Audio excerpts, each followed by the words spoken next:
Nasukol ng mga operatiba ng Balagtas PNP ang isang drug suspect sa ikinasang bypass operation kung saan nakumpiska ang ilegal na droga at isang hindi lisensyadong baril. Patrolwoman Pearl Crystalline Javier sa report. Ito ng operatiba ng Baliwag City Police Station ang dalawang lalaki sa isinagawang buy-bust operation sa Barangay Tangos, lungsod ng Baliwag, Bulacan. Kinilala ni Police Major Mark Anthony L. San Pedro, hepe ng Balagtas Municipal Police Station, ang suspect na si alias Christian, 32 anyos, residente ng Northville 6 sa nasabing barangay.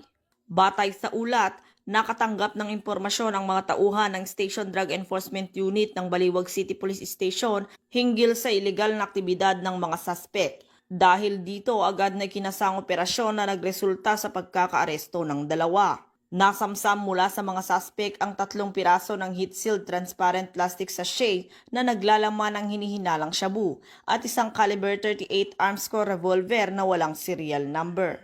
Kasalukuyang nasa kustodiya ng otoridad ang mga suspect at nahaharap sa kasong paglabag sa RA 10591 o Comprehensive Firearms and Ammunition Act at Section 5 and 11 ng RA 9165 o Comprehensive Dangerous Drugs Act of 2002. Ayon kay Police Colonel Angel L. Garciliano, Provincial Director ng Bulacan Police Provincial Office, ang tagumpay ng operasyon ay patunay ng patuloy na dedikasyon ng kapulisan sa paglilinis ng lalawigan laban sa ilegal na droga at mga lumalabag sa batas.